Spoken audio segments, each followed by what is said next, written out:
I remember a reporter coming over to me, midway through that year when I had been benched, and he just said, "Hey, I just want you to know, you have spoken more to me about who you are and what this faith is that we all watched, on the big screen, and we all watched on the Super Bowl. You have shown me more what this faith is that you believe in this year than you ever did when you were on the Super Bowl podium." And it blew my mind because I thought, how's that possible? When I said that, there was 100 million people watching. How did that not have more effect than, 5 reporters watching me all year long when I was on the bench in St. Louis not talking to anybody?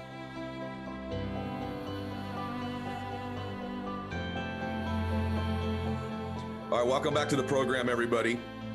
Today is one of the most inspiring, motivating stories you're ever going to hear in your life. In fact, I knew a lot about this man's story because I watched it as a fan, and I thought, you know what, this should be a movie someday. And if I didn't know it really happened, it would be a really totally unbelievable movie. But it actually really happened, and the good news is now it is a movie coming out on Christmas Day, American Underdog. And it's about the man that's my guest today and the just absolutely incredible story of Kurt Warner. So, Kurt, welcome to the program, brother. Thank you very much. I'm excited to be on. As we were talking off air, my daughter's been a huge fan of your podcast and you for a long time, and so love that we get a chance to connect. I'm so grateful she connected us as well. Let me give you guys some background in case some of you don't know this. Let me just paint a picture for you. What if I told you that the man I'm speaking to today is a 2-time NFL MVP, Super Bowl champion, NFL Hall of Famer, the quarterback of the greatest show on turf, and that I tell you that all of that was accomplished by somebody who did not even start in college until his senior year. And it wasn't exactly at Alabama. No offense. He was at Northern Iowa. So it's a good program, but it's not Notre Dame or Alabama or anywhere like that. And that person goes on to not get drafted into the NFL, gets cut a few different times, has to go to NFL Europe, plays in the Arena League. And that's the guy who produces the life and the career that I just described. It's mind-boggling. When I read that back to you, Kurt, even for you now as a Hall of Famer, does it still just shock you that this has happened in your life? Well, I mean, obviously there's part of you when you're going through some of those steps to go, okay, you don't know what the future is going to look like, but you definitely don't think it's going to look like that, much of the time. But by the same token, Ed, what I would say is that when everybody else was looking at the guy that sat on the bench for 4 years, or the guy that was cut, or the guy that was working in a grocery store, what I was looking at is, okay, when I did play 1 year in college, I was the player of the year in my conference. When I played 3 years in arena football, we went to 2 championship games, and I was the best quarterback in the league for 3 years. The same in NFL Europe. So when everybody else was looking at the circumstances that surrounded me, what I was looking at was, what do I do when I've got a ball in my hands? And so that to me is really what kept me going. And that's really, in my mind, what defined me. It was more, I'm just not getting the opportunity. Nobody's ever shown me that I can't do it. So there's nothing in my mind that's going to tell me I can't do it, no matter what anybody says. The problem was, as there was a problem with, a lot of people, is you're going through life and you're just like, I just need that opportunity. Somebody give me that opportunity. And I was fortunate that although it was a little later in the game and after going through some different obstacles, I was given that opportunity. And when given that opportunity, I believe, because I believe that stuff about myself, I was able to take that opportunity and run with it. Unbelievable description of it, because I think people are listening to this right now. This is such a Christmas gift for my audience to have you. And by the way, guys, I'm not a movie promoter. Go see the movie. It's something you can see with your children. And it's a true story, right? But, I have to say to everybody listening to this, if you have a dream in your life and right now you're just lost and nobody else sees it and it just doesn't seem to be clicking, Kurt Warner is a story that you got to listen to. Stay to the end of today's show, because we're going to go through all kinds of different circumstances that he had to face and what he was thinking when he went through them. Stay with us today, because I think it's going to inspire you beyond belief. So I want to go back a minute, because that sounded good what you said, right? And I get that. But you go, look, did you have self-doubt though, Kurt? I mean, like, you had a coach literally say to you, I'm watching the preview clip of the movie. And by the way, the guys playing Mike Martz and Quaid playing Vermeil, they're just like spitting images of these guys, right? But I'm watching the clip, and did you legitimately have a coach tell you, one of your own coaches say to you, hey, you should be thinking about your post-football life? He literally said this to you? Yeah, definitely. Because there was different steps along the way that, as a kid, everybody has the dream like, oh, yeah, I play football now, so I'm going to be an NFL superstar. And sometimes you need people to step into your life and go, dude, that's not in the cards for you. Now, you have to be realistic about where you're at. And once again, I don't know where he was at and what he was looking at when he said that. But, when you're at it, like you said, you're at a smaller school, at that time, 1AA school in Iowa, and you can't even get on the field, right. Sometimes it's like, hey, dude, get a dose of realism right here. Like, I don't know why you think this is still going to happen for you. And I think that was the mindset, was just, you're not doing the things you have to do in this moment to think that you're going to have a career in football. And great story, when I was in college, I remember, being on the bench for those 4 years. And, I looked at myself and I thought, man, I'm more talented than the guy in front of me. Like, why can I not get on the field? In college, you have a spring game here or there, different times when even the backups get a chance to compete. And when I competed in those games, I was like, I was better than the guy in front of me. So I really couldn't grasp why I couldn't get on the field. And so I had a friend on the team that was a little bit older and had a better relationship with the coaches. And I just asked him, do you mind just going to the coaches and just asking them, what am I missing? Like, what am I not doing to get on the field and get this opportunity that I feel like I deserve? And I'll never remember him coming back to me and saying, well, the coaches said, you're not very good in practice. And, my first thought was kind of like Allen Iverson, as we've all heard the rant, like, are we really talking about practice? Like, practice. When I get into the life, I'm really good, but you're talking about practice? And that was my initial mindset, like, you got to be kidding me. That's just an excuse. But then the more I thought about it, Ed, the more I thought to myself, 99% of, the impression that we leave on people is in practice. Because especially when you talk about football, I mean, we play, high school, you play 10 games, college, maybe 11, NFL, 16 days a year. You get a chance to get under the lights and show people what you can do under the lights. We prove to people who we are in practice. I think I have 7 kids myself. And so I can get up on my soapbox and preach to my kids, and, when I'm passionate about something. But there's no doubt that they take more from what I do on an everyday basis.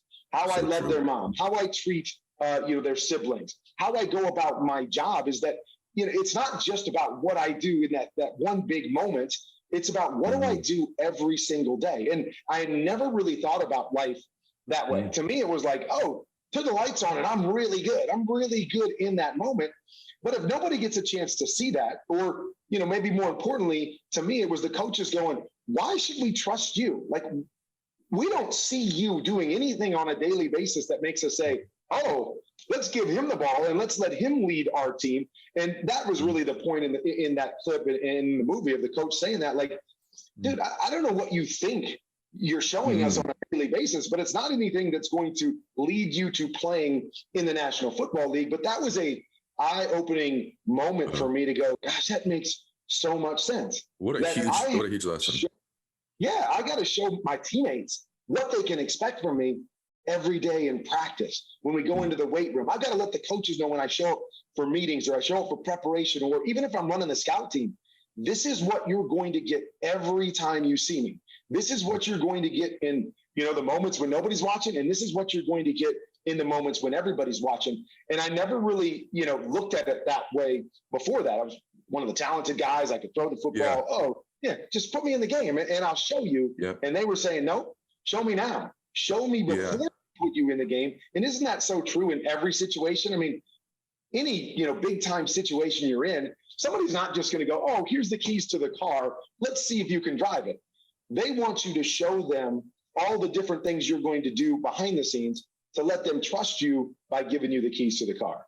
That is so good. You're making me think about things I don't like to admit, but that application of that's everywhere. It's in as a father, as a mother, as you said, it's in business, obviously the day-to-day stuff. But I was thinking when my kids were younger, and we're going to talk about parenting, because I've actually adjusted a couple things I did as a dad from things I read about you. And I want to get into that a little bit later. I mean, that's about as big a compliment as I can give another man. Well, thank you. When my kids were little, I remember, and I want all the parents just to know this, I was so busy in business, so wound up, so fired up, so focused.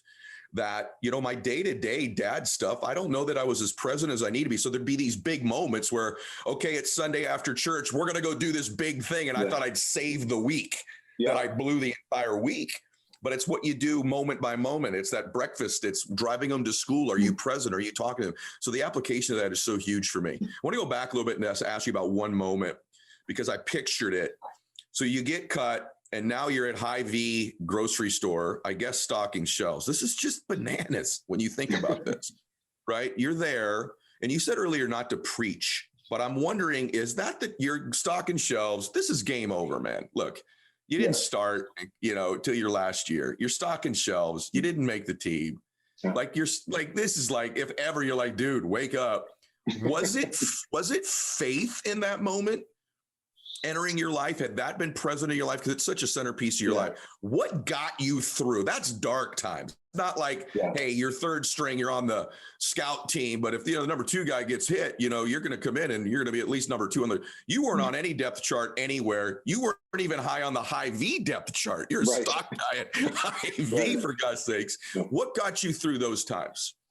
You know, that's a great question. And, you know, I'm not going to sit here and say that it was something, you know, really big in that moment. My faith wasn't at that time where it is now, you know, although I had faith in myself, you know, I believed God had a plan for me, but it wasn't this overarching, oh, it doesn't matter where I'm at, you know, I'm going to find my way out of here.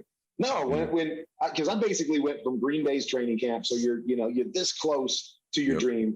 To working nights in a grocery store for $5.50 an hour. And, you know, and I remember the first, you know, couple of weeks when I was working there, it was like, how in the world did I get here? You know, and you go back to what the coach was saying, you know, he saw the writing on the wall, like, dude, you got to do a lot more than this to, you know, to do what you want to do. But I'm sitting here going, how in the world did I get here? And then the other part was, how in the world do I get out of here? Like, if that's still my dream, there is no, you know, there's no path, right? There's no blueprint for going from a grocery store, you know, to the NFL. And so those first couple of weeks, I was wallowing around in self-pity. And, you know, you asked, were there times that I doubted you? And that was one of those moments like, oh my gosh, maybe this isn't going to happen. Like, I don't know what the path is from here. And then I remember, you know, the thing that really, you know, kind of kept me going was like, okay, the first thing is I know I'm not going to end up here. Like, this is not the end game for me. And so that was the first realization I had to come to. Yeah, I'm here right now, but this is not the end game. So that's first. Okay. Wow. Now it's like, okay, now we got to start taking steps. And for me, it was exactly that. Okay, we're going to take one step at a time. We're going to take one day at a time. And we're going to continue to try to figure out and navigate this path back to where I want to go.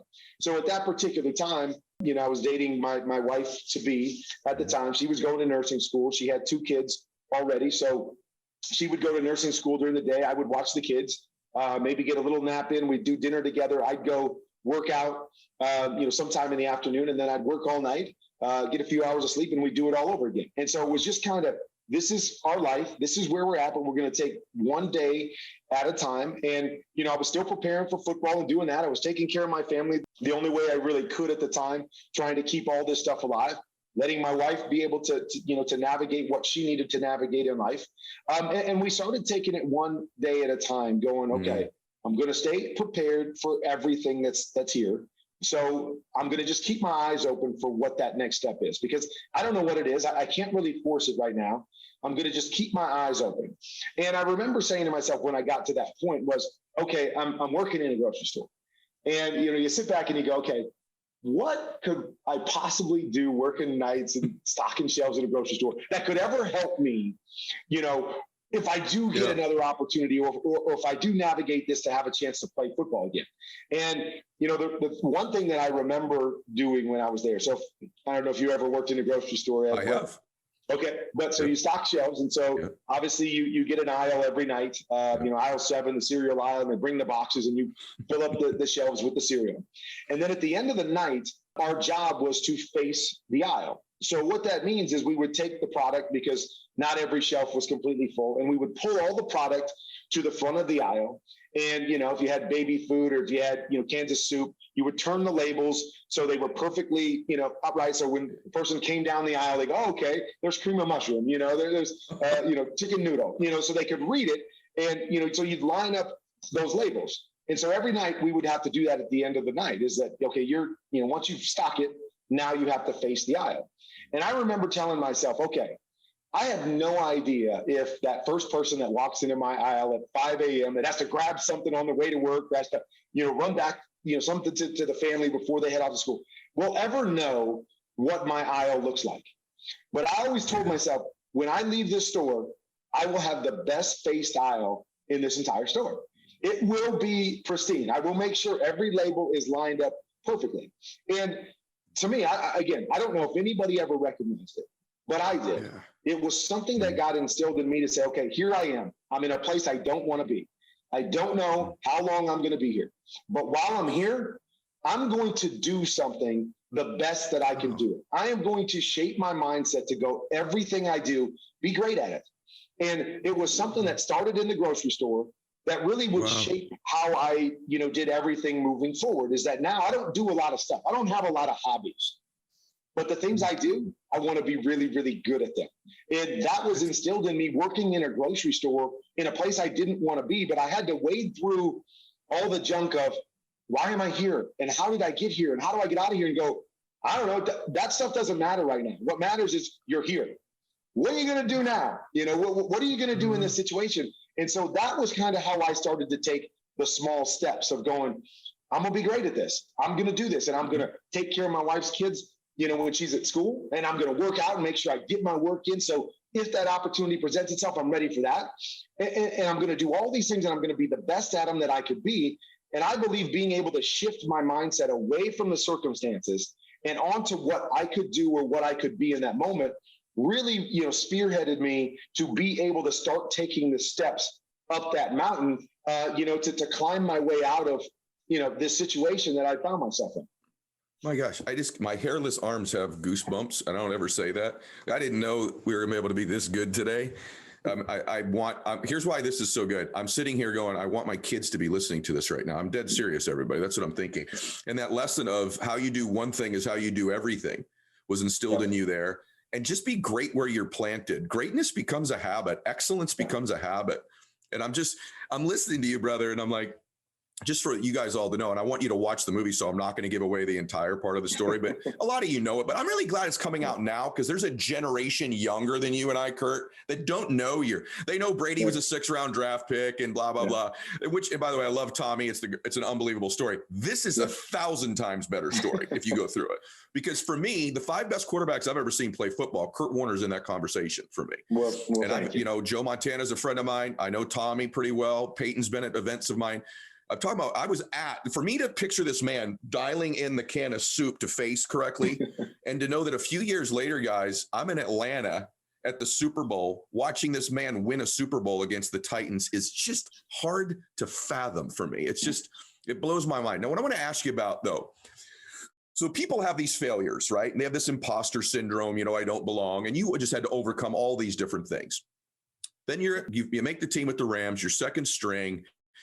A lot of people are picking them to win the Super Bowl that year, not because of you, but because of Trent Green, who's the starting quarterback. You got Isaac Bruce, you got the greatest show on turf, you got Martz as the coordinator, Vermeil. The team looks like it's going to be something pretty special. You have my dear friend, Marshall Faulk, who's one of your best friends. And then I remember when Green got hurt. And it wasn't like, all right, they lost their starter. It was like devastation. It was like, I was watching it live, actually. I was like devastation. Like, oh, the season's over. Was that the tone in the locker room? Because they're like, all right, we're turning this guy Warner. I remember them going, Warner? Who the heck is Kurt Warner? I don't remember who it was. It was someone on CBS is like, they went to him for an analysis. Like, I don't know anything about this guy. I don't know anything about it. Did the team rally initially, or was it like, oh, crap, and then finally rallied around you once you started to, or had you already shown them everything in practice that they needed to know? Well, there's a couple things here. I mean, obviously, your teammates and we all have next man up and we're going to fight through this and we're going to go. And so, to a degree from the outside, there wasn't that big sigh, or I didn't walk into the locker room and everybody's, crying and going, oh my God, it wasn't that. But yeah, you could feel it. I mean, Trent was playing great football. I mean, I'm not going to sit here and like, a big part of our hope was pinned to Trent Green, who was playing great, that understood our system and was tearing it up along with all these pieces. So when a guy like that goes down, I felt it, I felt like, oh man, like what a bummer for Trent, what a bummer for our team, just, outside of myself, because he was playing so well. And so, yeah, there was that sigh from everybody, and you could feel it. And the bottom line though is, I got it. I mean, I get it. Nobody knows who I am. Nobody knows how good I can be. It was natural for everybody to take that deep breath and kind of go, oh man, the fate of the Rams, here we go again. The curse of the Rams, here we go again. So I didn't, that wasn't something that I was like, oh my gosh, they don't believe in me. Yeah, I get it. I was realistic from it, that I know they don't know what they don't know. They don't know if I'm any good or not. I remember doing an interview actually about 3 or 4 weeks into the season. And, all those weapons you talked about, Marshall and Isaac and Torrey and, and all the guys, Oz and Ricky and all those guys, we all sat down. So kind of all my weapons and myself sat down in an interview. And I remember, the interviewer asking them, okay, did you guys know? And I thought, okay, this is going to be interesting. Like, is everybody going to say, oh yeah, we knew, oh yeah, we knew he was going to be great. What are they going to say? And so they asked him that question. And I remember Marshall answering and go, you know what? We thought Kurt was awful because in practice every day, Coach March would just yell at him and would riot him. Every time we got into film, we thought, my gosh, this guy can't play. Because, that's all they heard when it came to me was, Coach is yelling at him. Coach, this guy must not be any good. And so that obviously lends itself to, oh, Trent gets hurt. And all we know is this guy that gets yelled at every day. Oh, man, here goes our season. So they even said we didn't think he was any good simply because of what we heard every day in practice. And, so it was, kind of, one of those ironic moments that I understood it. You always want people to believe in you, but I understood why they didn't. I wasn't, upset, or, it wasn't one of those moments like, I went home to my wife and like, I can't believe these guys don't believe I can do it. It was just like, I got to go show them, just like every other time. I get it when an announcer says, oh, their season's over because Kurt Warner's taken over. Why would they think anything different? Why would anybody go, oh, gosh, yeah, this guy did really well in arena football, so he's going to tear it up in the NFL? I just looked at it as like, okay, here we go again. This is my moment. I've been waiting for this moment forever. They don't need to believe in me right now. I need to prove to them that they can believe in me. That's what life is all about. It's about proving to them, because, we're all thrown into moments where it's like, okay, here, I'm going to trust you with this. I don't trust you yet that I think you're going to be great at it, but I'm going to give you the opportunity. Now you've got to show me. You've got to prove. I mean, how often do we do that with our kids, right? At some point you got to go, all right, here's the keys to the car. I'm not convinced that they're going to come home safe. I'm not convinced, but at some point you've got to let them go and prove it to you. And that was my moment, is that, those guys didn't necessarily believe, but it didn't stop them from going out and doing their job well to make my job easier and allow me to play to what I did. And so, yeah, that was one of those moments where, everybody said the right things. Coach Romeo, we'll rally around Kurt Warner and we'll play good football. And I always joke that he was saying it through tears, and I'm sure the tears were for Trent Green, but I think some of the tears were like, oh my gosh, here goes my job. I got to trust this to this guy that none of us know anything about. But obviously there was a touch of faith there, back when he first gave me the opportunity to be a part of the team. I remember he told me in the hallway, I was sitting around waiting, like last day of cuts, like, am I going to make it or not? And I ran into Coach Vermeil in the hallway. And that's when he told me I made the team. And he just said, Kurt, I don't know what it is, but there's something special about you. I recognize something special about you. And I just, can't wait to see what it is. Like, I can't let you go without seeing what that is. So obviously from the get-go, there was something that he saw in me, but it was, it was understandable that, he was crying and he was upset and we thought our season at least to some degree, was taking a big hit when Trent went down. And I was okay with that because I knew it was always going to come down to, okay, you might get one game, you might get 2 games, but here is your moment. Now it's time for you to go prove to yourself, to everyone else, that you belong here. If you don't belong here, then they should move on. They should go to someone else. And so, yeah, I mean, I don't think it was a situation where everybody believed in me in the moment, or I had shown them any of this great stuff in practice where they go, oh, we're going to be just fine. Everybody was worried, and rightfully so. And now it's like, okay, go prove it to them. Go show it to them. It's interesting. Everyone says the NFL is a show me league. And I said to my son one time when I said, Max, life is a show me life. Yeah. Life is eventually a prove it life. You got to eventually put it up. But so you talked about believing, they didn't believe in you. You talk about tears. If you guys know Dick Vermeil, there's tears a lot, right? More than a normal head coach. There's a lot of emotion there. But I want to go to, listen, there's people chasing their dream right now. People always ask me, the athletes I work with that I coach, what do they want from you when you're working with them on their mental game? I'm like, really, they're all athletes, candidly, they want more confidence. And I mean, real confidence to execute. It has to be, they can be humble and have humility like Brady shows or that you showed. But the truth is, underneath there's going to be a confident dude, and to perform under pressure, to execute. And this combination, what I'm curious about is I see people that, they've got this dream, they start to do something, they're making progress. Then there's the setback. That's the defining moment. And so I want to ask you about that. You got a coach who's in tears. Mart is beating the heck out of you all through camp. He says he did it intentionally. I don't know that I always buy that, but he said intentionally they were putting you under pressure to see what you were made of. You were stocking shelves. You had been sort of overlooked all your career. Now you're playing well. But then what happens in a game, maybe there was a game where you threw 3 picks or you threw 4 picks or something happened. And then that first shot of reality happens on your way to the dream. Every entrepreneur can get this, everybody. And then you're like, maybe they were right. Did that moment ever happen for you where you're like, I'm cruising, I'm doing well, adversity, maybe I am a fake? Did that ever happen? It didn't. I think it's one of those things, and again, we know this in life, is that, we have to define ourselves by who we are the majority of the time, and especially in sports, right? Business the same way. Every deal is not going to be a home run. Every game is not going to be 300 yards and 3 touchdowns. It just doesn't work like that.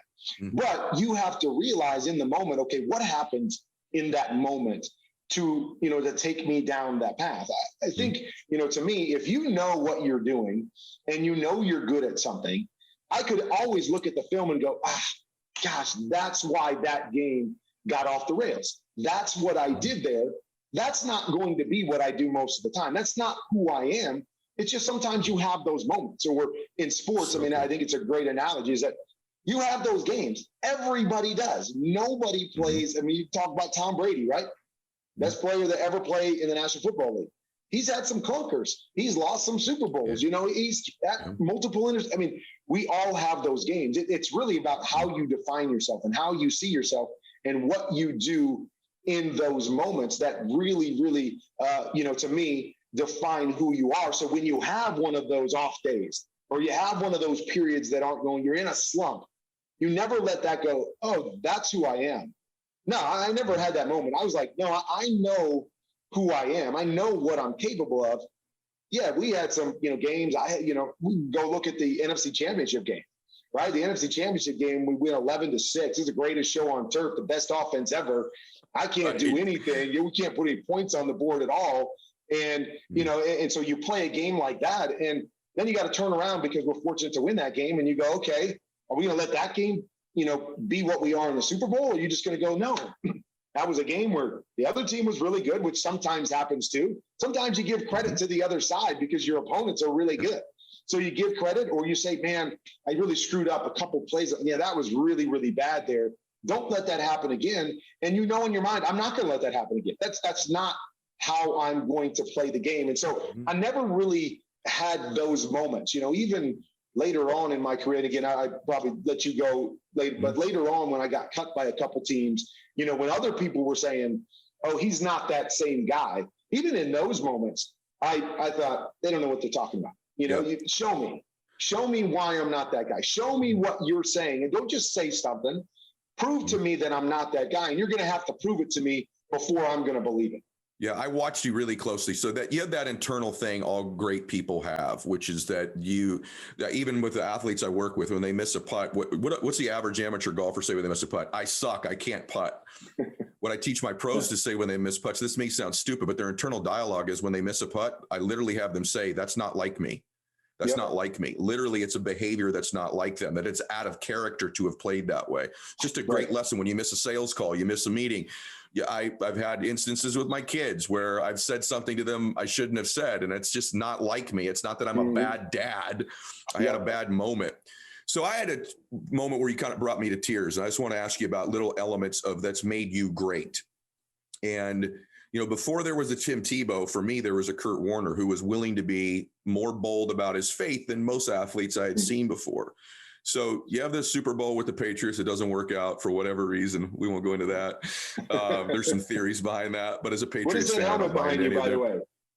That is a Brady helmet. That is a Brady helmet. I'm sorry. Just as you say that, I can't help but my eyes keep going to that in the background. Like you're talking about that, but I know that's a Patriots helmet back there in the background. It is. Probably makes you twitch a little bit. But by the way, he should have another Super Bowl. I just want to tell you guys all this. It was the worst officiated Super Bowl of all time, the Cardinals-Pittsburgh game. He won't say it, but they should have won that Super Bowl too. That's just my opinion. But he can't say that, but I can for him. Having said that, though, you win the Super Bowl, and it made me emotional. I stayed. I was in the stadium still. And you basically said, thank you, Jesus, from the podium when you won. And it struck me. It made me, I'm like, I love this man. Because faith was new to me, relatively new to me in my life at that time. So what role has that played? And what is it like? Is it before a game? Are you praying before a game? Does it bring you comfort?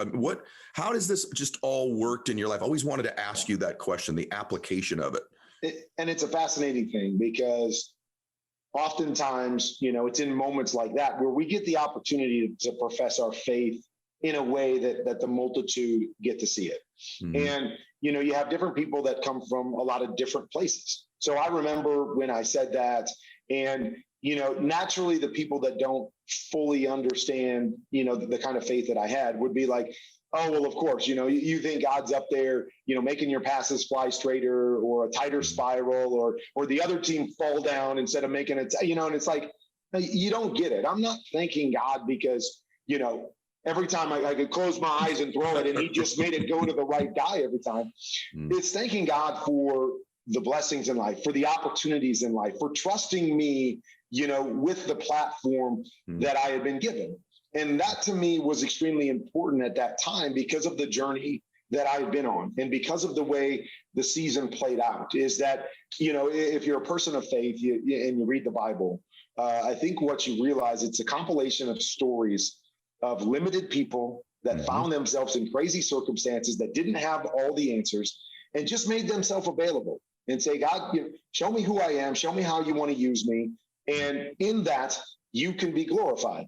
And that was really what that moment was for me is that, you know, thank you for choosing me, you know, for this moment, for this journey, because so long in my life, and, you know, I was the guy that's like, why me? You know, why do I have to be the guy that's sitting on the bench for 4 years? Why do I have to work in a grocery? Why can't I be the #1 draft pick and go on and have a Hall of Fame career and everything play out in my favor?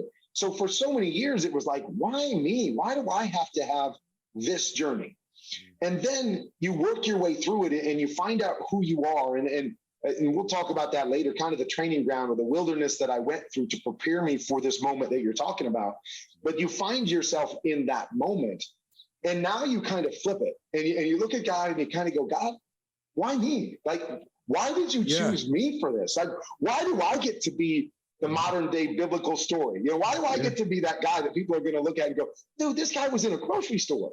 You know, this guy was in the body of a whale. You know, this guy was, you know, in the wilderness and this is how God was able to use him. And so that was what that moment was for me. It wasn't thanking him for giving me a trophy. It wasn't thanking him for allowing me to win a Super Bowl. It was thanking him for trusting me with this journey and this story and giving me the opportunity and allowing me to take advantage of the opportunity and do all the stuff that we talked about through those other things to keep me focused on what was most important, you know, and then ultimately to find the kind of faith that I wanted to have where even on that podium, even when it was so much about holding up that trophy, I wanted to remind myself that's not why I'm here.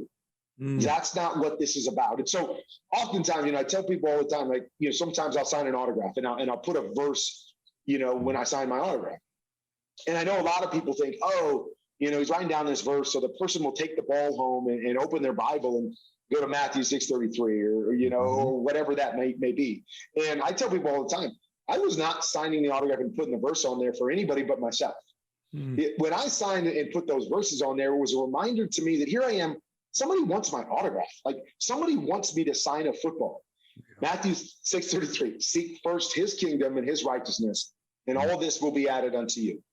Always remember to keep him first. Colossians 3:23 is another one. And back to our moment in the Super Bowl, whatever you do, do it to the best of your ability as unto the Lord. And so those were reminders to me, like, remember why you're here. Don't let this, all of this, overshadow what it is that you're all about and what it is that you believe and what you want to do with this platform. And so that, to me, was what that moment was on that Super Bowl podium. And a lot of people I know didn't get it. They're like, oh, it's the genie up above that, oh, he's the one. Did you pray more than the Titans prayed? And so now you get to win a Super Bowl. No. And so those are things that not everybody understands. Nobody ever really fully understands your journey. But those are what those moments and those things mean to me. And so, to the second part of your question, like, what did you do? Did you pray? And I'm not going to sit here and say I didn't pray to win. Of course. But I'm also not going to sit here and say that just because I prayed to win doesn't mean God goes, oh, okay, boom, let's bless Kurt and let's not bless the Titans. I wanted to win. I didn't know what that meant. Here's this God that I believe in, that I know is all powerful. And God, hey, I'd like to win. This is what I like. I mean, that's what prayer is, isn't it? I mean, every time you pray, you hit your knees, you go, God, can you give me this? Can you protect my kids? Can you watch over me? Can you bless me in this way? So, yeah, I mean, I was going to, pray for those things. But more importantly, my prayers before games was just, God, let me glorify you no matter what happens. No matter what happens in this game. And, I remember standing on that podium and I remember thinking to myself, oh my gosh, I am going to win so many Super Bowls. Because here I am on the podium and I'm thanking God, and God's going to love this. And he's going to say, okay, let's just bless Kurt and let him win a Super Bowl every year. And he's going to get up there and say, thank you, Jesus. And then a couple years later, you're getting beaten a Super Bowl, and then you find yourself on the bench and you go through this journey. And I remember when I was benched in St. Louis, and I remember a reporter coming over to me, midway through that year when I had been benched. And he just said, hey, I just want you to know, you have spoken more to me about who you are and what this faith is that we all watched, on the big screen, and we all watched on the Super Bowl. You have shown me more what this faith is that you believe in this year than you ever did when you were on the Super Bowl podium. And it blew my mind, because I thought, how's that possible? When I said that, there was 100 million people watching. How did that not have more effect than, 5 reporters watching me all year long when I was on the bench in St. Louis, not talking to anybody? But that becomes what life is all about, is that when it comes to our faith, or when it comes to who we are and the character, back to what we were talking about, right? They're watching me in practice.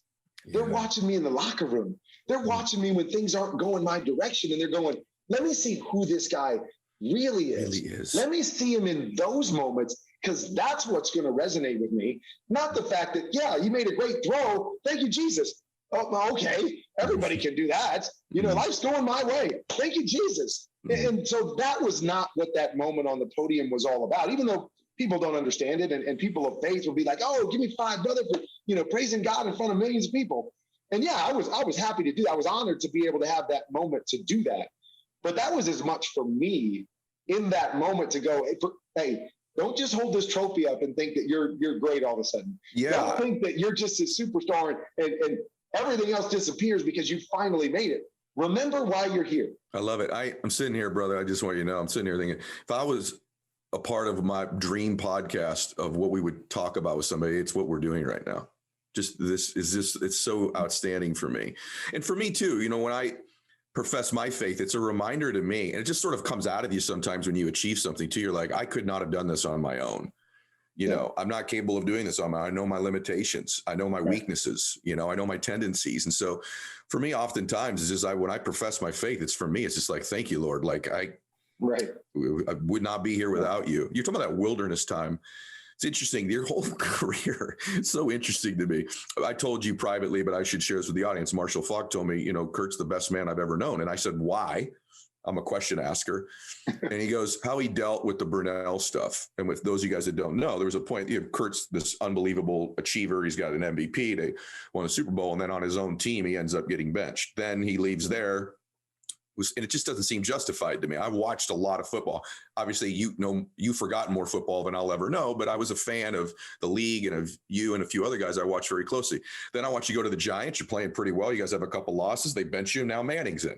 Yeah. Then I watch you go to the Cardinals. I thought you were playing pretty darn well. And then the Leinart thing. It's almost never escaped you. This, I don't know what I call it, a level of disrespect or lack of appreciation. What did you learn? You said, don't forget what God taught you during this wilderness time. What's the wilderness all those times look like for you? And what did you learn? Well, I'm going to take you in two different spots. And so, first of all, I'm going to take you back before I got to the NFL. So one of my favorite stories in the Bible is David and Goliath. Mm-hmm. And everybody loves that story and everybody gets the story. And we use it, of course, when you got an underdog against, you know, whatever that giant is in that situation. And one of the moments that I really love in that story is when, you know, King Saul asked David, like, dude, why do you think you can defeat, you know, Goliath? What is it about you? I mean, look at you. You can't even wear my armor. You got no defenses. Why do you have this delusion that you're going to be the one to take down this guy that everybody else is afraid of? And of course, you know, he goes, you know, my God, and, you know, he knew he had God on his side. But what I love is that he goes, well, because when I was a shepherd boy and when, you know, a lion came to take care of, you know, to take down my flock, I was able to defeat that lion. When a bear came to take my flock, I was able to defeat that bear. And so, yeah, maybe they aren't as big as Goliath, but every time something came about, I was able to overcome it. I was able to defeat it. So why is this any different? Oh, yeah, it looks a little bit bigger. Yeah, he talks a good game, but that's what you learn in the wilderness. That's what you learn when you're tending flock in those different situations. And so that's what I was telling you earlier is I looked at it. Oh, when I did play that 1 year in college, I took down that lion. When I played those 3 years in arena football, I took down that bear. So yeah, I know this is the NFL and I know it's bigger and badder and everything than everything else, but God's shown me and has been faithful through it all and shown me that I'm capable of defeating everything that comes in my path. Why not this one? So that was a tremendous lesson that I learned through the first part of the wilderness. So good. And then, you know, you talk about the second part. And the second part was probably more difficult because, you know, just from the standpoint that, you know, 2 Super Bowls in 2 years, 2 MVP or in 3 years, two MVPs in 3 years. And so you get to the pinnacle. And now, you know, we all think, okay, I've earned it. I'm here. Yep. I've proven that I belong here. Then all of a sudden out of nowhere, it's like, boom, this isn't working out. And, you know, and then you go to the Giants and it starts well. And then that's not, boom. And then they change. And then you go to Arizona, same kind of thing. It starts well. And you're just kind of like, whoa, what's happening here? Like, what is going on here? And, you know, and it was really, really tough because, you know, those are the moments where you really have to fight. Why is this happening? Like, what's going on? Am I missing something? Because that was probably the biggest time in my life when you talked about the doubt. That was when the doubt really crept in. Like, man, I don't feel like I'm any different, you know. And I go out I feel like I can play as well as I ever have. You know, but everybody's now sees me and the perspective on me is completely different. But I'm gonna trust God. I'm gonna trust God that He's got me here. I don't know what that means. I don't know what it's gonna look like at the end of the day. But I'm going to trust God. What true faith is going, hey, whatever my circumstances are, I still have this relationship and I still want this relationship. I mean, I still want that person to lead. You know, it's like in a marriage, right? Man, every day is not good. There's moments where my wife's not talking to me for a few days and I'm sitting here going, oh man, where are we going with this thing? But I always say to myself, but there's nobody I'd rather do life with than her. Even when we disagree, even when we argue, I only want to do life with her. And that's how I looked at my faith is, man, I don't care where you take me. I want to do life the way you want me to do. I want to impact people through this journey that you've given me. And, as you go through that, that's kind of what I was always preaching to myself is just stay faithful. And then sure enough, here comes Arizona. I go to Arizona. And when I go to Arizona, everybody's going, are you kidding me? You're going to go get Kurt Warner? His best years are behind him. There's no chance this guy's going to do anything. And then I'm joining a team where everybody looked at me and go, well, I know your best years are ahead of you, but don't go to Arizona. I remember having a conversation with Dick Vermeil, and he's like, you're not really considering Arizona, are you? Like, go there. That's like the graveyard because, of the way that the organization was and the culture within the place. And, I looked at it and go, this kind of feels like a perfect marriage. Here's a guy that nobody, expects anything from it. The guy that's not going to ever do anything the rest of his career. Why not join a team that nobody expects anything from? That there's no way these two things together will ever work, right? You put two bad things together, there's no way that two negatives equal a positive. And I remember thinking to myself, and this just feels like a situation that God can use in a powerful way. Like, this is what God does. He takes bad and he takes bad and he puts them together and mixes it up with a little bit of faith and it just, and so, when I look back at my life, I look at it from those perspectives and those stories that I read. And once again, I look back and go, God, thank you for trusting me to be faithful in those moments, because I do believe, and as weird as it might sound, is that I believe that there's some people that can handle the failures better from a faith perspective than others. And that's exactly what, I believed going through it. And, it was hard. It's hard when people attack you and when people, throw stones. And the natural thing is to want to pick up a stone and throw it back. But it was just, again, it was all those moments, of prayer and kind of, reading the Bible and just saying, maybe this is our path. Maybe this is how we have the greatest impact on people is by having to be the ones that go through the stuff. Because somebody's got to go through the stuff, right? Somebody's got to show, that it's not always gravy when you're following God, that it's not always a blessing, that there's going to be these wilderness moments. And oftentimes I think life is about what you do with those wilderness moments. And that ultimately ends up with where you go and what you become from there. Unbelievable. I'm sitting here thinking how good God is, by the way, that there's been different timing where you and I were going to be doing this. And then obviously your daughter connects the two of us. And I'm just realizing we're having this conversation the week of Christmas. Like, it's just, it's just, God's so good. I had Joel Osteen on recently. And we were talking about the Old Testament. He made a point to me that I thought was just really interesting. He goes, everything, God basically creates everything in the dark times. Yeah. And I had really never thought about it before. He said, think about it. He literally created the world from darkness to light. He said, it's interesting. A new day. You'd think a new day would start like when the sun comes up. Turns out a new day always begins in the dark. Yeah. And so new things are born. I'm just so grateful that we're talking about this during a time, because it's been a hard couple years for people. And a lot of people can relate to what you're describing. They're in the wilderness season of their life. And so, guys, that's why, by the way, we talk about Ultimate Redemption. Yeah, they've made a movie about this. Go see the movie. I'm telling you, I literally cannot wait. I know most of the story and I can't wait. I don't think you know most of the story. Okay, maybe I don't. I'm excited. There's a lot in there I don't know. That's kind of the beautiful part is that, this goes beyond just kind of the football journey. And it dives into, story of my wife, story of my son. So it's got this title, American Underdog, and it's about a family of underdogs. And so that's where I think it's really going to resonate with people, is that you're going to come from a lot of different places and you're going to get a chance to be touched by this movie because there's different underdogs in different situations, just as you said, is that, how many people do you think are listening right now that 2 years ago would have said, oh, I'll never be an underdog. I'll never find myself in the wilderness. I just won 2 Super Bowls or played in 2 Super Bowls in 3 years. We're good now. And then all of a sudden the pandemic hits and life hits and all of a sudden it's like, holy cow, I never saw myself in a supermarket.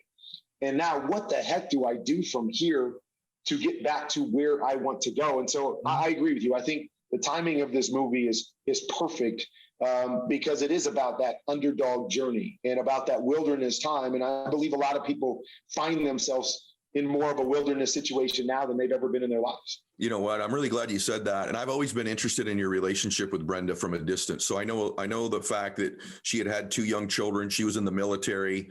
The guy kind of was a not really great dude that ends up leaving. You speak to your heart. You fell in love with her, and I'll let them see in the movie how you met and all that. But, you were willing to take on 2 children that were not at that time yours. And it's just a really beautiful story. But since we don't have a lot of time left, I did promise the audience that I would talk a little bit about this beautiful family you built and the lessons I've learned from you. And there's just the one I stole from you was this notion. I want you to talk about another one, that when you go to a restaurant, that you have your family select another family that you're going to buy a meal for. So that's the one I just want to tell everybody that it's spoiler alert that I took, where when my family and I go to a restaurant, it's let's pick another family we're going to buy dinner for anonymously. And when we leave, just there's this gift that you leave. But there's another thing. I hope you remember. I got to tell a good story that goes with that. Okay, please. We're running out of time. No, I want the time. Go, please go. This up. But so when I was at the Super Bowl in 2000, whatever it was, 2009 with the Cardinals. Okay. So we got down to Tampa, and your family comes in, later in the week. And I remember, going out to a restaurant with my family. We tried to sneak in the back and just, small group, having dinner. And as you said, that was another one of those things like, hey guys, let's keep our eyes off ourselves. We go to a restaurant, our kids would have to basically tell us, hey, we should pay for their meal. And we would say, okay, why? Tell me why you see that group. And so we were at dinner that night, and there was this huge family there. I mean, probably 30, 35 people. And it was so much fun to watch, the older kids taking care of the younger kids, and the families laughing and having a great time. And it was just a joy to watch from afar. Like, man, this is what, I want our family to be whenever, we grow up, and grandkids and everybody just enjoying it and taking care of each other. And so, like normal, it was like, okay, can we get the waiter over? And, we always try to do it in a way like, please don't tell them. And for whatever reason, it was so hard for our waiters to not tell people, like, how hard is it? Just tell them their meal's paid for and then just move on.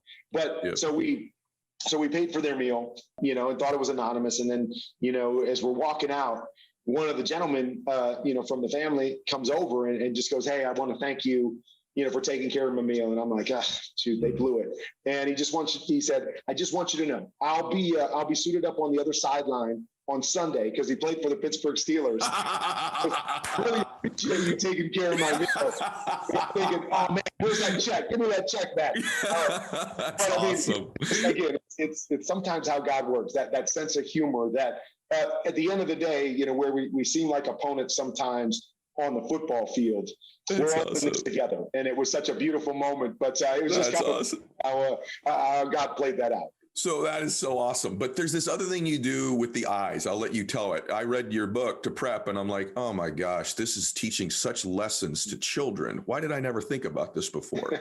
So would you just share this other lesson you do when you're in a restaurant? Because it's, by the way, you can do it with anywhere with people, but this is beautiful and awesome. Well, I tell you what, in this day and age, it becomes more prevalent, doesn't it? Yeah. Because now you walk into a restaurant and you see a family and everybody's on their phone. Yep. Everybody's eyes are down and they're all doing their own different thing. Or, even if you don't have your phone, what's natural is, you grab your menu and somebody comes over and you're like, give me a burger and fries. Mm-hmm. And, we always thought it was important to respect everyone and respect the positions and respect those that are serving you. And so one of the things that we would always tell our kids is that when you order your meal, look into the eyes of the waiter or waitress and respect them and, have that eye contact when you order in a way to just basically say, thank you for serving me. And so we would always say, at the end, what color eyes do they have? I love it. And so, just so we, would make sure that they had to think about it. And that's the biggest thing, right? Is it's not just going through the motions of, okay, I'll have a burger and fries. Take a moment, look at your waiter, let them know that you're thankful for what they're doing and be respectful of that encounter that you have. And to us, it was just little things, That's and huge. Our kids would probably roll their eyes and I had to do. And again, most of them, like you say to yourself, really that big a deal. Yeah. But it's just moments like that where I think it's so important for us to recognize other people and take a second to step back and go, I appreciate you for you. I mean, you're here serving me. You're here getting me my meal. And I'm fortunate that I can pay for my meal or pay for somebody else's meal in the restaurant. But I appreciate that person, that has to work that job. I appreciate that person that's working for $5.50 an hour at a grocery store, that's facing the aisle. So when I come down at 5 a.m., I know exactly where the cream of mushroom soup is.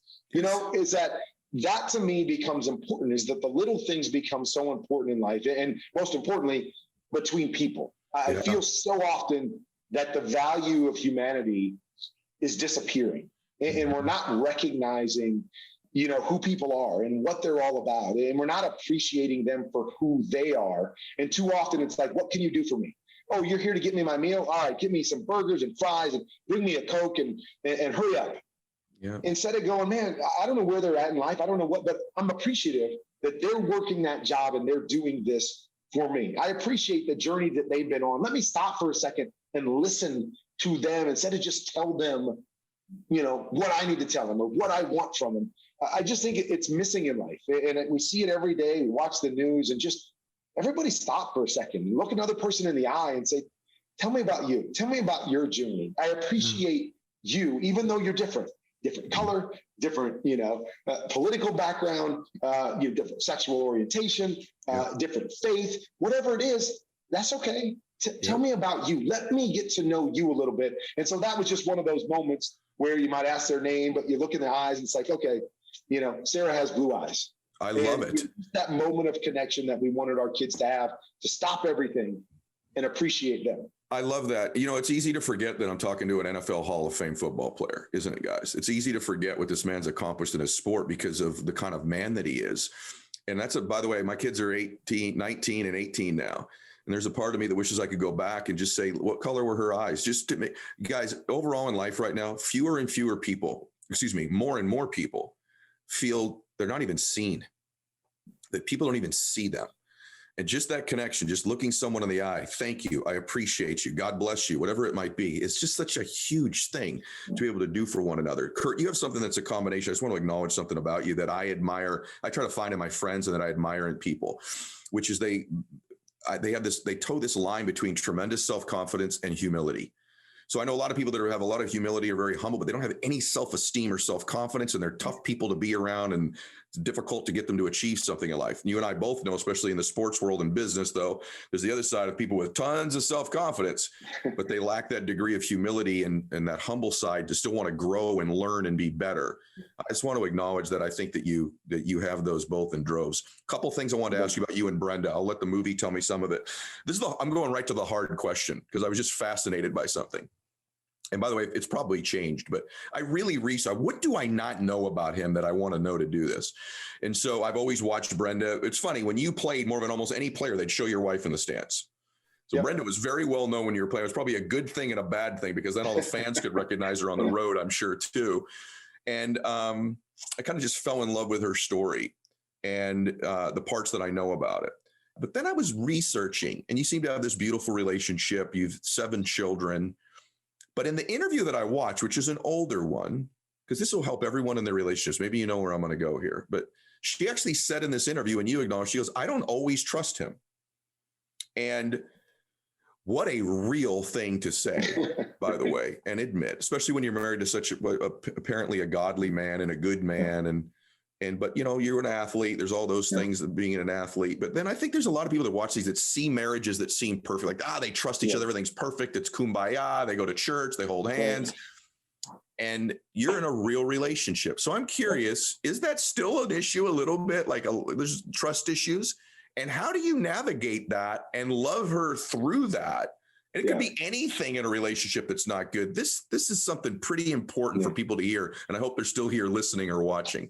That's still an issue, because my wife was cheated on in her previous marriage. Mm-hmm. And then, of course, as God sees fit, right? Oh, let me give you this guy that's going to be in the public eye, right, for the rest of your life. Let me give you this journey where he's going to be out traveling and on his own, and there's going to be temptation everywhere. And so, a lot of times she's like, really? She always jokes that, she asked for a guy that was going to be faithful, a guy that had a job, and a guy that was ugly, that no other woman would want. So that wouldn't be an issue. And so that's kind of, her line is because she knew that was going to be tough. And still to this day, there are times and issues when, of course, like anything else, when we've experienced something, there's moments where that rises back up.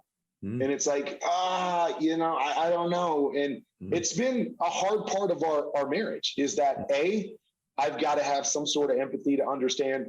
I get it. Your eggs are in my basket. And I've asked you to trust me with your life and everything. She's given up a lot of her life to allow me to chase my dream. And so a lot of that's there. And so I understand, when I'm gone or when something happens and her going, oh man, is this that moment again? Is it going to happen to me again? Is Kirk going to go a different direction?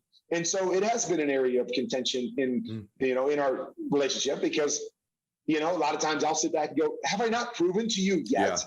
Yeah. Like after all these years, do you not trust me yet? And I think, just like in every relationship is that, and Brenda has a great line in the movie, even though it's earlier on in her life where she goes, I'm a work in progress.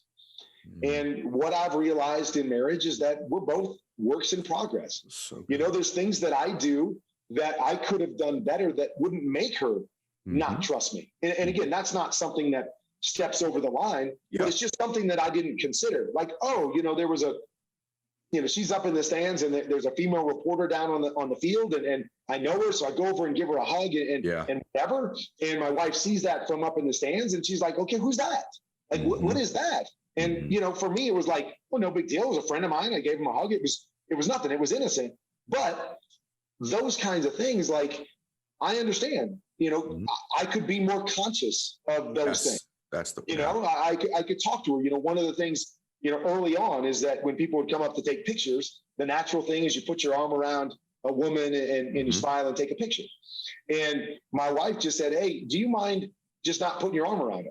Just have them come up and just keep your arms down and then just smile because, I could see a picture sometime and now your arm's around another woman. And again, it could be very innocent, but those are things that, that conjure up different thoughts for me based on my past. And so both of us going, sometimes I got to go, can you just trust me in this? I just need you to trust me. And I know it might be hard for you, but I want you to know I'm going to be faithful. And then there's other times she asked me, hey, do you mind doing this? And for me, it's like, yeah, that's a little thing that I can do as we continue to work through this. And we're in this thing basically 30 years together, 24 years of marriage, and we're still works in progress. I love it. She still has some issues that it doesn't just disappear overnight. And a lot of that comes from because she is so into this thing. Like this is everything for her family, her kids, her marriage. She's all in.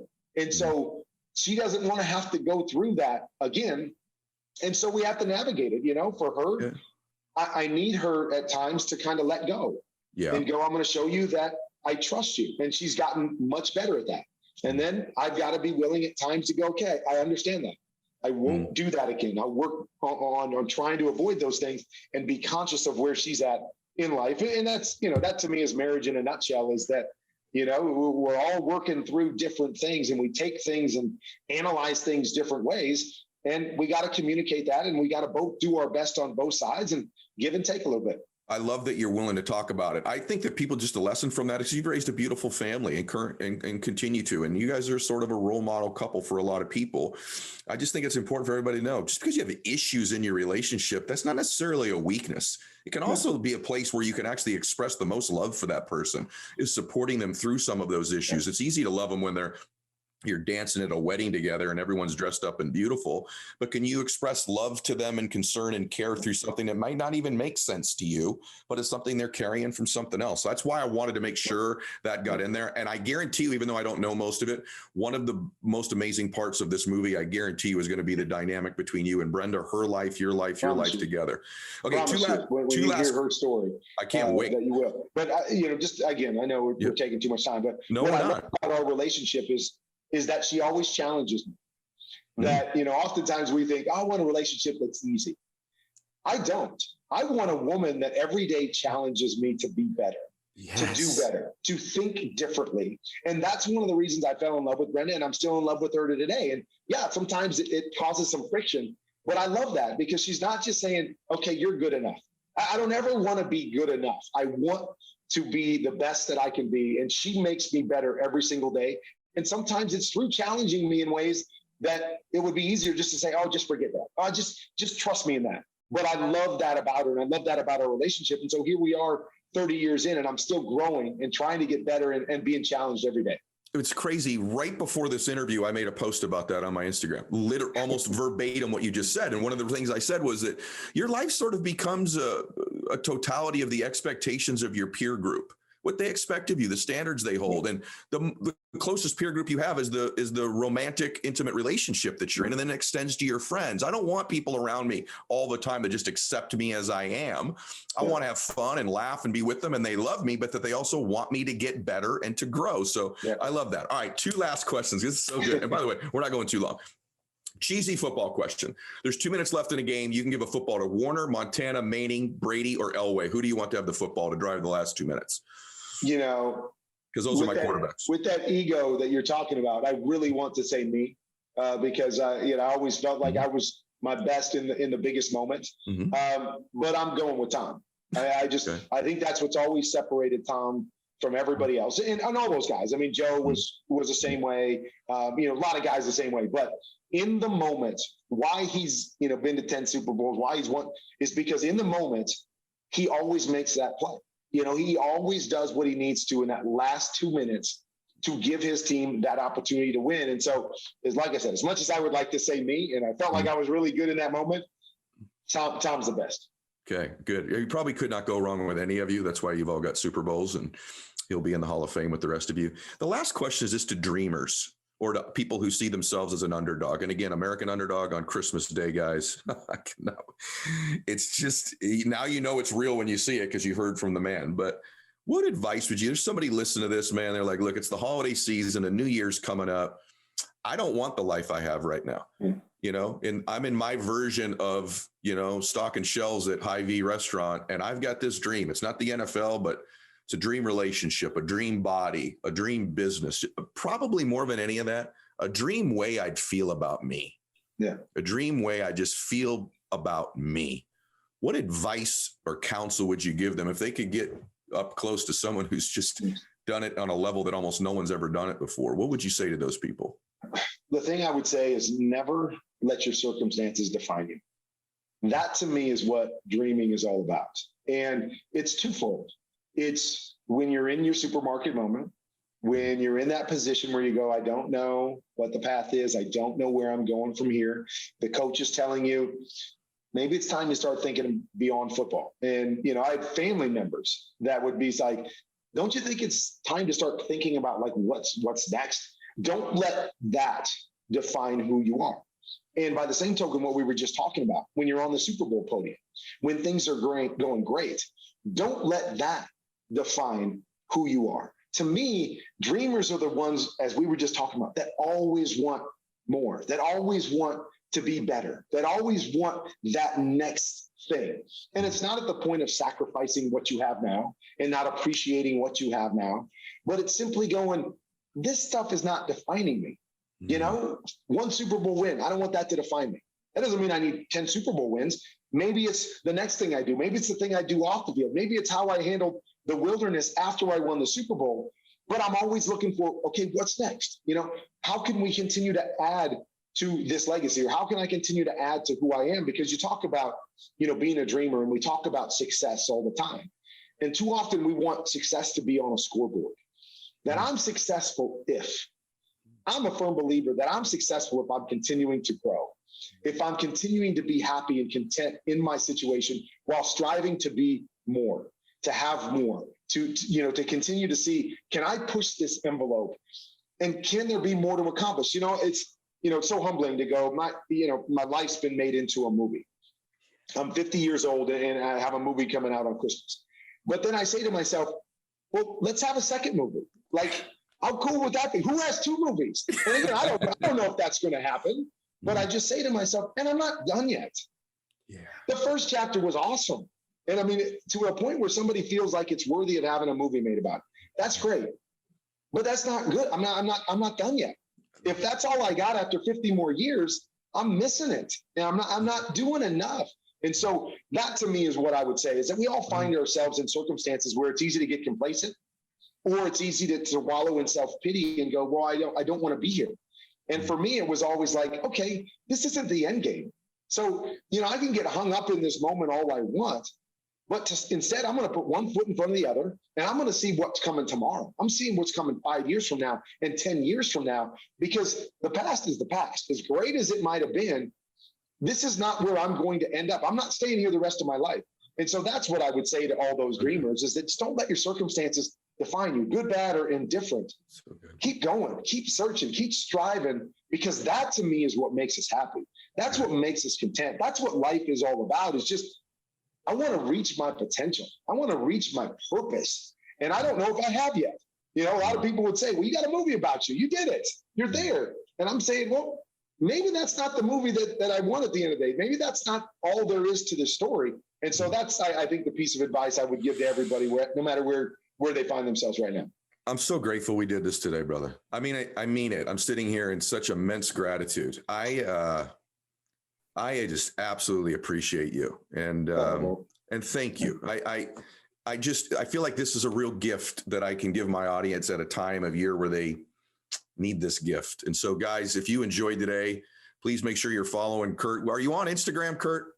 I am. I don't do as much on Instagram, but Kurt 13 Warner, really on all those different platforms is where I'm at and what we're doing. Okay. And go see American Underdog and share this. This is the time of year where you share an episode like this, everybody, and it'll bring inspiration and a whole bunch of tactical information to people that you love and care about as well. So God bless all of you. Max out. Hey guys, thanks for sticking around. If you'd like more, click the videos right here. They're exactly what you need to see next. And if you're new here, hit subscribe and become a part of the Max Out community. And tell me what you think about the videos in the comments below. I read all of them every week, and I select winners that get all kinds of prizes, gear, coaching calls with me. Make a comment.